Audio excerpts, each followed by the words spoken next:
Hello good morning friends. வாங்க இன்றைக்கி நம்ம எம்வி விலாக்ஸ் ஆஃப் மலர்விழி சேனலில் பார்க்க போகிறது என்ன தெரியுங்களா? உருளைக்கிழங்கு கட்லெட்டுங்க. இந்த உருளைக்கிழங்கு கட்லெட்டு நான் செய்யலை, என் பெரிய பொண்ணு செஞ்சுருக்குங்க. அவங்க செய்ய செய்ய என்னை வீடியோ எடுக்க சொல்லிவிட்டு அவங்க தான் எல்லாம் பண்ணியிருக்காங்க. அதனால் நான் சொல்கிறேன் பாருங்களேன். சூப்பராக செஞ்சுருக்காங்கங்க. அவ்வளோ ரொம்ப டேஸ்டியாக இருந்தது. வாங்க வீடியோக்குள்ளே போய் பார்க்கலாம். பாருங்களேன், ஒரு பெரிய வெங்காயம் பொடியாக நறுக்கி எடுத்துட்டாங்க.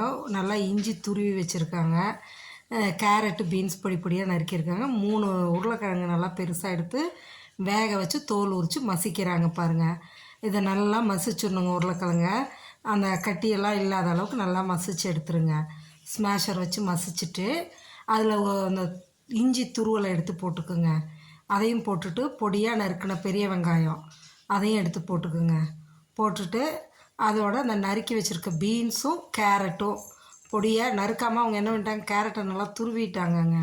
துருவி போட்டாச்சு. நான் அவங்க ஸ்டைலில் செய்கிறாங்க, அப்படியே நான் செய்கிறேன் நீ எடுமான்னு சொல்லிவிட்டு அவங்க செஞ்சிட்ருந்தாங்க பாருங்கள். இதெல்லாம் போட்டுட்டு நல்லா ஈவனாக கலந்து விட்டுடுங்க. எல்லா காயும் அந்த உருளைக்கிழங்கு மசித்ததையும் சேர்த்து கலந்து விட்டு அதோடு பார்த்திங்கன்னா கொஞ்சம் மஞ்சத்தூள், மிளகாத்தூள், கரம் மசாலா, உப்பு தேவையான அளவு போட்டுட்டு அரிசி மாவு 1 ஸ்பூனும் கார்ன்ஃப்ளவர் மாவு 2 ஸ்பூனும் சேர்த்து போட்டு கலந்துருச்சுங்க. நல்லா ஈவனாக கலந்து பிசைஞ்சு எடுத்து உருண்டை பிடிச்சிடுதுங்க. நல்லா உருண்டை பிடிச்சி எடுத்து அதை கட்லெட் ஷேப்புக்கு அப்படியே லேசாக தட்டி எடுத்து வச்சுருதாங்க. எல்லாத்தையும் இதேமாரி எல்லாத்தையும் எடுத்து வச்சுட்டாங்கங்க. இது அவங்க ஸ்டைலில் அவங்க செஞ்சுருக்காங்க. சரிங்களா? நான் செய்கிறது வேறு மாதிரி செய்வோம், அவங்க வேறு மாதிரி செய்கிறாங்க. ப்ரொசீஜர்லாம் ஒன்று தான், சேர்த்துற பொருள் 1 2 வித்தியாசப்படும், அவ்வளோதான்.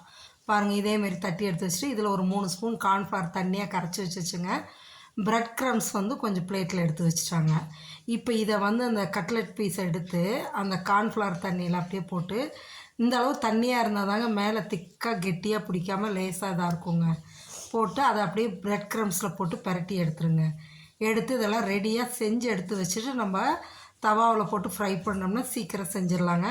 ஈவினிங் டைமு நல்லா மழை வர நேரத்துக்கெல்லாம் இந்தமாரி 2 3 பீஸ் கட்லெட் சாப்பிட்டு ஒரு டீ சாப்பிட்டோம்னா ஃபுல்ஃபில்லாக இருக்குங்க. நல்லா டேஸ்ட்டாகவும் இருக்கும். குழந்தைங்க ஸ்கூல் விட்டு வரப்போ செஞ்சு கொடுத்தா அவங்களும் விரும்பி சாப்பிடுவாங்க.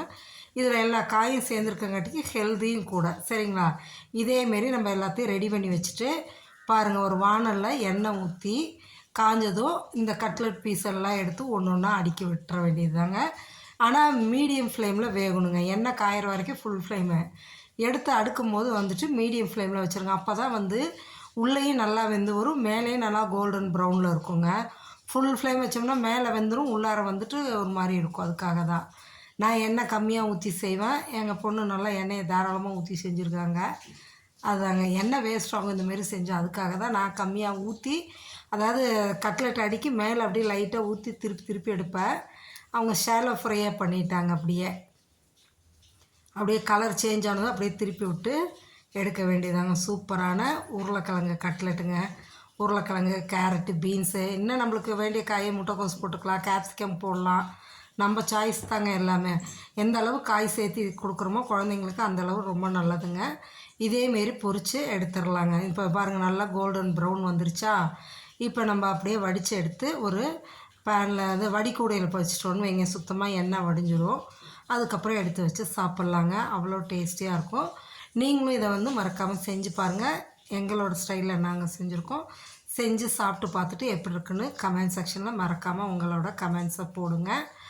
நம்ம சேனலுக்கு புதுசாக வந்திருந்தீங்கன்னா மறக்காமல் சப்ஸ்கிரைப் பண்ணுங்கள், லைக் பண்ணுங்கள், ஷேர் பண்ணுங்கள். ஆல்ரெடி சப்ஸ்கிரைப் பண்ணவங்களும் பார்த்துட்டு எப்படி இருக்குன்னு கமெண்ட் சொல்லிவிட்டு லைக் பண்ணி ஷேர் பண்ணுங்கள். சரிங்களா?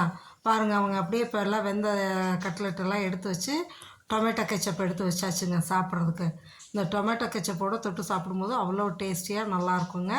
நீங்களும் செஞ்சு சாப்பிட்டு பாருங்கள். வாங்க, சுட சுட உருளைக்கிழங்கு கட்லெட் சாப்பிட்லாம். பாருங்கள், மேலே எந்த அளவு கிறிஸ்பியாக இருக்குது, உள்ளார எந்த அளவு சாஃப்டாக இருக்குதுன்னு பாருங்களேன். சாப்பிட்றதுக்கு அவ்வளோ கிறிஸ்பியாக நல்லா டேஸ்டியாக யம்மியாக இருந்துச்சுங்க. நீங்களும் ட்ரை பண்ணி பாருங்கள். சரிங்களா? எப்படி இருக்குன்னு சொல்லுங்கள். குழந்தைங்களுக்கு ரொம்ப பிடிச்ச ஒன்று இந்த கட்லெட்டுங்க. மிஸ் பண்ணிடாதீங்க. ஓகே, தேங்க்ஸ் ஃபார் வாட்சிங் ஃப்ரெண்ட்ஸ்.